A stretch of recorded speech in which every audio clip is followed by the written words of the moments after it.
Brought to you by Physics Wala.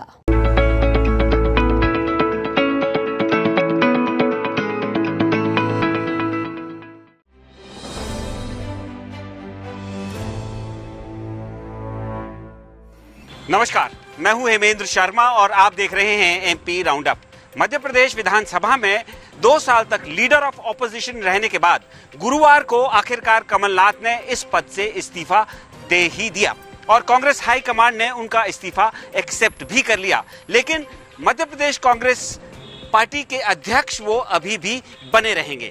दूसरी तरफ Bharatiya Janata party की कोर ग्रुप की बैठक गुरुवार को दिल्ली में संपन्न हुई और इस बैठक में बताया यह जा रहा है कि मिशन 2023 के बारे में चर्चा हुई। तो सवाल यह है कि क्या 2023 में एक बार फिर शिवराज सिंह चौहान और कमलनाथ आमने सामने होंगे, या ये कहना थोड़ा जल्दबाजी होगी, क्योंकि कहा यह भी जाता है कि a week is a long time in politics. लेकिन मध्य प्रदेश चुनावों में तो अभी 1.5 साल से अधिक समय है। तो मध्य प्रदेश के अंदर हो रही लगातार पॉलिटिकल डेवलपमेंट्स के ऊपर आज हम बात करेंगे सीनियर जर्नलिस्ट रंजन श्रीवास्तव से। लेकिन उससे पहले एक नजर प्रदेश की बाकी अहम खबरों पर। मध्य प्रदेश विधानसभा में नेता प्रतिपक्ष नियुक्त होने के बाद डॉक्टर गोविंद सिंह कमलनाथ से उनके निवास पर मिलने पहुंचे।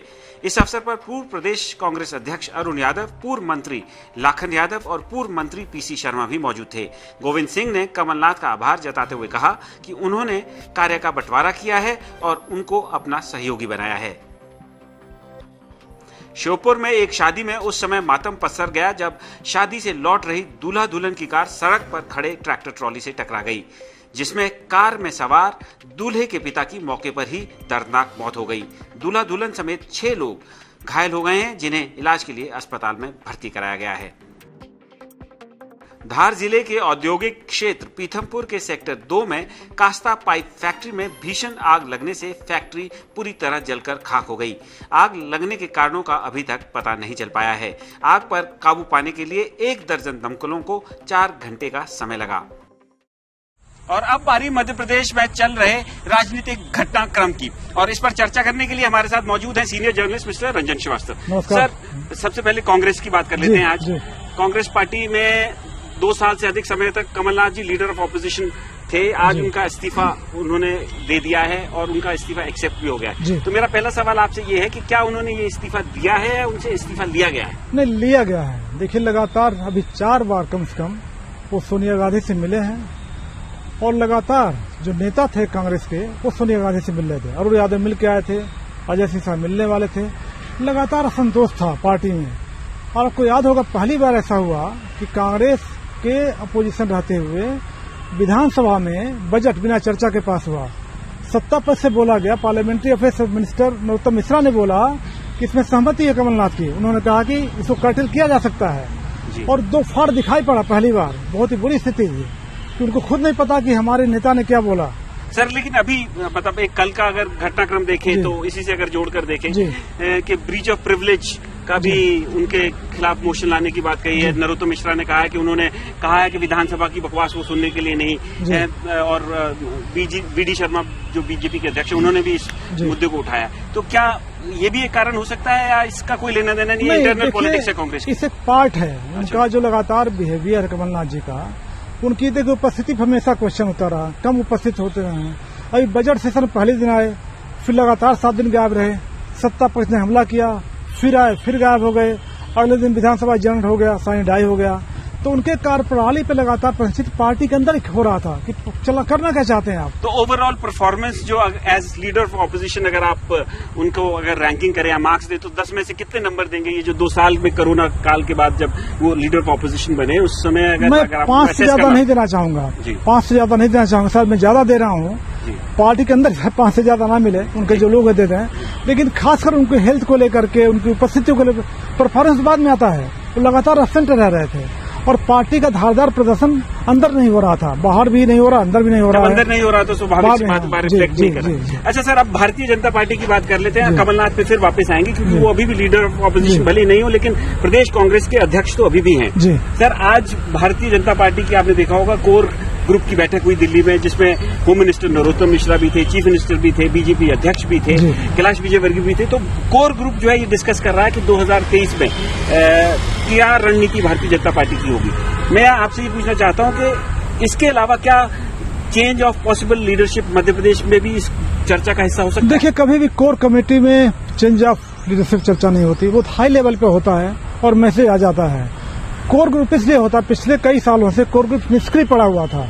अभी मैं देख रहा हूँ कोर ग्रुप अचानक एक्टिव हो गया है, जाहिर ऊपर से बर्दाश्त होगा, बोला गया होगा। दूसरी बात है, पिछला जो 5 राज्य का चुनाव हुआ है, भाजपा अति लबरेज है, आत्मविश्वास कहते हैं उससे है, उसके बावजूद भी भाजपा नहीं चाहेगी कोई भी चुनाव 2024 से पहले हम लूज करें, चाहे मध्य प्रदेश हो, चाहे राजस्थान हो, चाहे छत्तीसगढ़ हो, उसकी तैयारी है। भाजपा कभी भी कोई कसम नहीं छोड़ना चाहती कि 24 के पहले कहीं कमी रह जाए, कोई राज्य हमसे चला जाए और फिर हमें कोई तकलीफ उसका सामना करना पड़े। मध्य प्रदेश में सरकार चल रही है और जो मध्य प्रदेश में भारतीय जनता पार्टी का जो ऑर्गेनाइजेशन चल रहा है, तो ये भी खबरें सामने आ रही हैं छन छन करके, भाई कोऑर्डिनेशन का कुछ थोड़ी इश्यूज हैं और दोनों एक नजरिए से इश्यूज को नहीं देख पा रहे हैं। तो क्या लगता है आपको कि ऊपर से या भारतीय जनता पार्टी का जो टॉप लीडरशिप है उन्होंने इस कोर ग्रुप मीटिंग को इनिशिएट, क्योंकि इसमें राष्ट्रीय अध्यक्ष भी थे? राष्ट्रीय अध्यक्ष दिल्ली मीटिंग बुलाई गई है, ये नहीं कहा जा सकता कि जो स्टेट बीजेपी उन्होंने डिसाइड कि दिल्ली जाकर मीटिंग करेंगे। इंस्ट्रक्शंस आए हैं, उनको बुलाया गया है।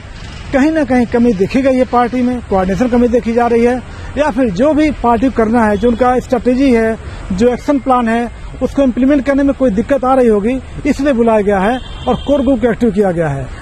अच्छा सर, नॉर्मली हम देखते हैं कि जब कोई मीटिंग होती है तो कोई ना कोई नेता उस मीटिंग के बाद बाहर आता है, मीडिया को ब्रीफ करता है ताकि अटकलें ना लगे, कोई कयास ना लगाए जाए। लेकिन आज जब मीटिंग खत्म हुई तो सारे नेता गाड़ियों के शीशे बंद कर वहां से निकल गए, किसी ने किसी से कोई बात नहीं की। इसको आप कैसे देखते हैं? देखिए, जरूर इंस्ट्रक्शंस मिला होगा कि कुछ भी आपको बात बाहर नहीं करनी है, अंदर जरूर कुछ बातें हुई होंगी जो कि ऐसी बात नहीं जो मीडिया शेयर किया सके। अगर ऐसा नहीं होता तो जरूर कोई न कोई आगे बाहर बात करता। तो सर, फाइनल मतलब क्वेश्चन से एक बात पहले एक और क्वेश्चन आपसे कर लेता हूँ कि ये क्या कहना अभी जल्दबाजी होगी कि फाइनली अब भारतीय जनता पार्टी जो है शिवराज सिंह चौहान की लीडरशिप में ही चुनाव लड़ेगी? देखिए, अभी ये कहना जल्दबाजी होगी। पार्टी ने डिसाइड नहीं किया है, पार्टी ने घोषणा नहीं किया है दोनों पक्ष में।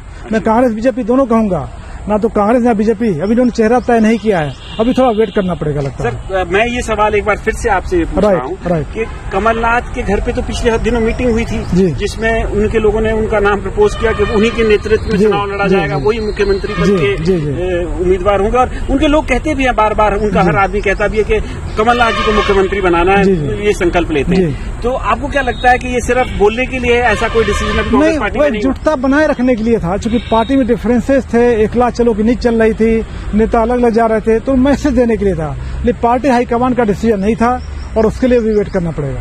तो एक बात साफ है कि 2023 के लिए अभी बहुत समय है।